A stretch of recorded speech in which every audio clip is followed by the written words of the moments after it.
Part 4, the Audit. No one fired. That was the first miracle. The second was that the voice in their headsets sounded human. Not close enough, translator filtered, human.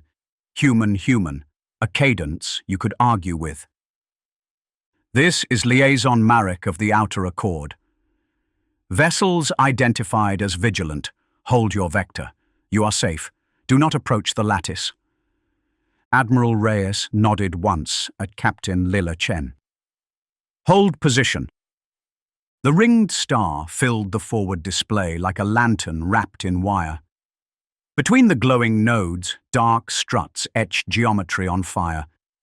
Smaller deltas, those sleek silver ships, fanned into a loose crescent that said, "We are watching you," without bothering with adjectives. Amara's throat was dry. "Outer Accord?" she asked into the mic. "You're human?" A short pause. "As closely as any of us get," Marek said. There was humor there, and a weariness Amara recognized from mirror glass after 2 a.m.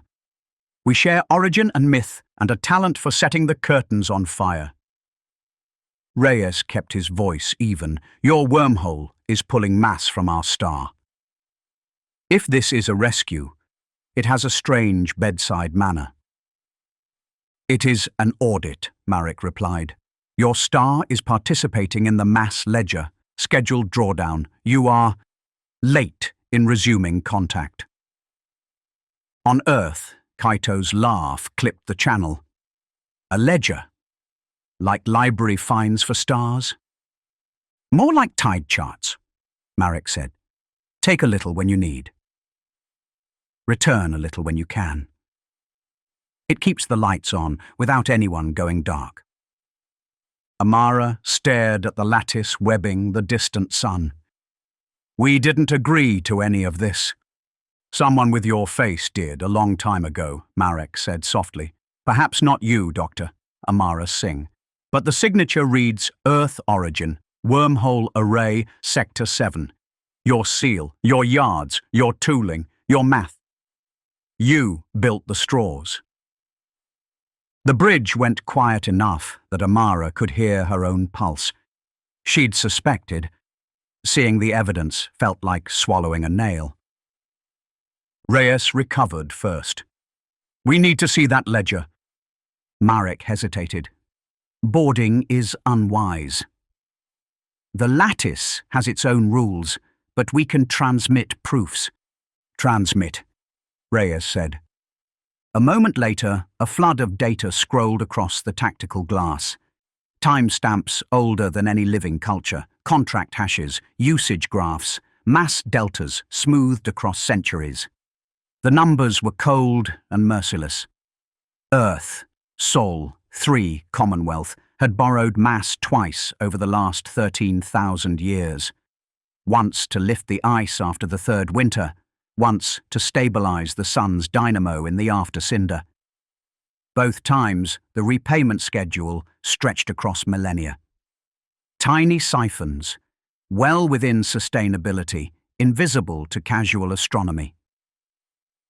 The current draw matched the schedule to 6 decimal places. Kaito whistled. "We're not being robbed, we're paying off a cosmic mortgage." Amara's stomach turned. Then why the secrecy? Why couldn't anyone find these records at home? "Collapses," Marek said. "You burn libraries when you panic. Then your descendants curse the darkness and rebuild the shelves." Captain Chen folded her arms. "Fine. Ancient contracts. Let's talk current events. Our star is dimming, too fast for public comfort. What happens if we say stop?" "Then the ledger flags you as non-compliant," Marek said. "The Accord debates sanctions. The lattice will not retaliate. Others might." Reyes's jaw tightened. "Others?" "The ledger is not a single empire," Marek said. "It is a truce among cousins. Some are patient, Some have long memories. A few have short tempers. A sharp chime cut across the channel, Kaito's voice, urgent. "Admiral, we have an update from home." The Council authorized a limited demonstration, same principle, microscale. We spun up a test ring at L2, linked it to an uninhabited K-dwarf. We pulled a teaspoon of mass. It worked. Amara squeezed her eyes shut. "You what?" Kaito sounded like he'd aged 5 years in 5 seconds. "I argued. They said we needed leverage, or an insurance policy, or food. Pick your euphemism. On Vigilant's glass, new telemetry bloomed. A neutrino dip on the distant K-dwarf. A whisper that matched the wormhole signature like a rhymed couplet. A second chime overlaid it, this one from Marek's side. "You just declared yourself," Marek said. And for the first time, the easy humor vanished. "Unauthorized extraction without registry is a breach." Reyes's voice sharpened. "We have mouths to feed." "So does everyone," Marek replied. "That's why the ledger exists. Unregistered siphons lead to resource wars. This system was designed to prevent those. You may remember that, if you survive the remembering." Chen cut in. "If we register, does the siphon from our sun stop?" "Not immediately," Marek said. "But the Council can restructure. There are stars with surplus. There are obligations owed to you that were never collected. You left the table. Your chair did not. Sit again and speak." Reyes looked at Amara. "Doctor?" She hated being the conscience of the room. "The data proves 2 things," she said. 1. We're not victims of aliens. We're part of a human network that outgrew its memory. 2. The draw on our sun is lawful by that network's rules. And we just broke them back." Kaito added, quieter. "And the ring we built?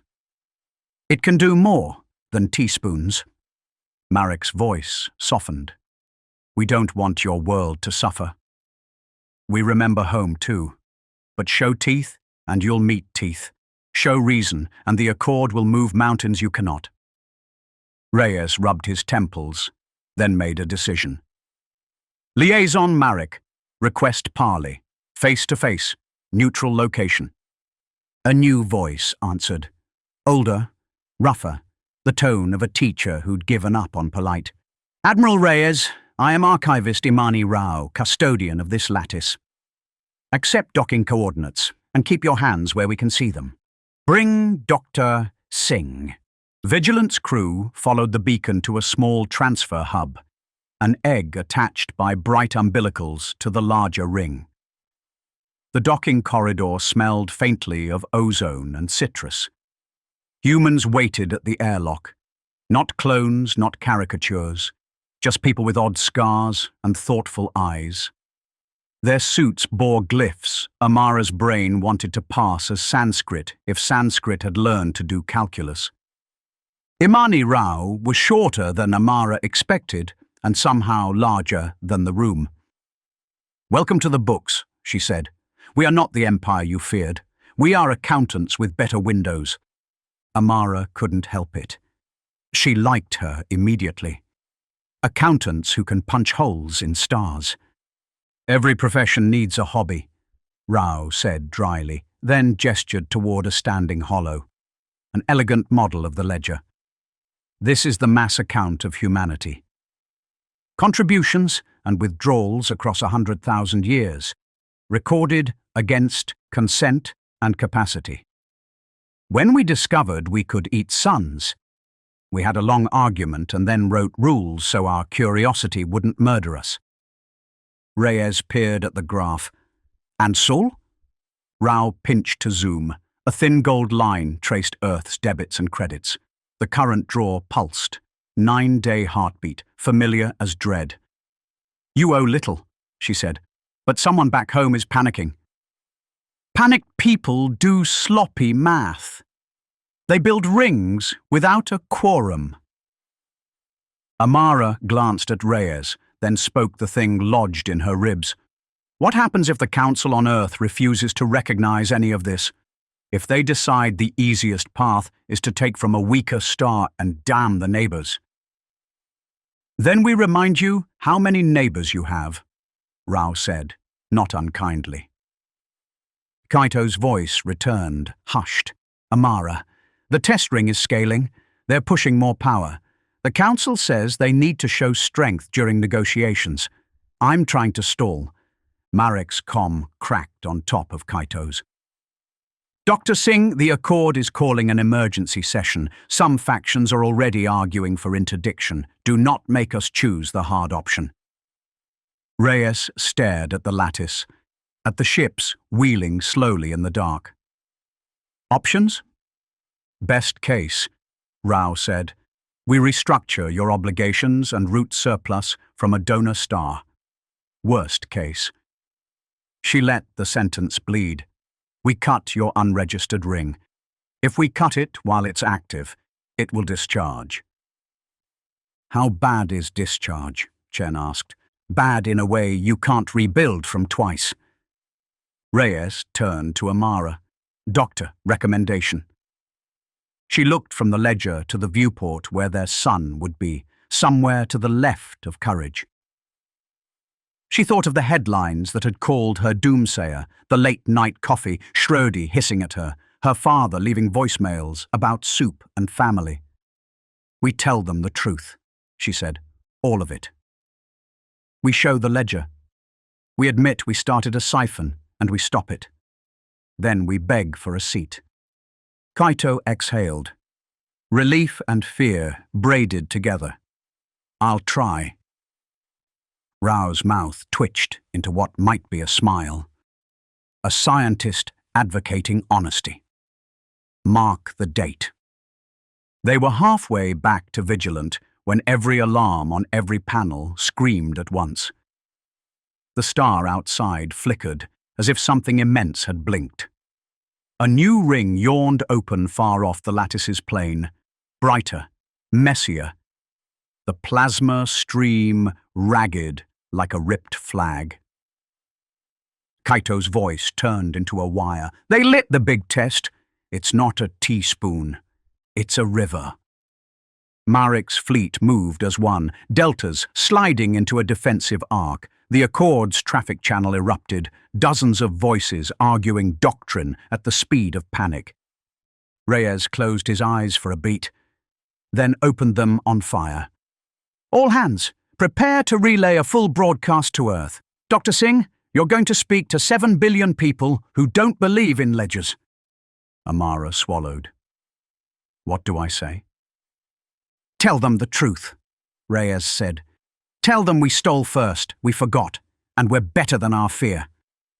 And tell them if they don't shut that ring down in 30 seconds, the neighbors are coming over. Outside, the unauthorized wormhole swelled, hungry as a mouth. The lattice's glow intensified, power shuttling to containment nodes. On the far side of the new ring, shadows gathered. More ships, more cousins, more history than any one planet could bear.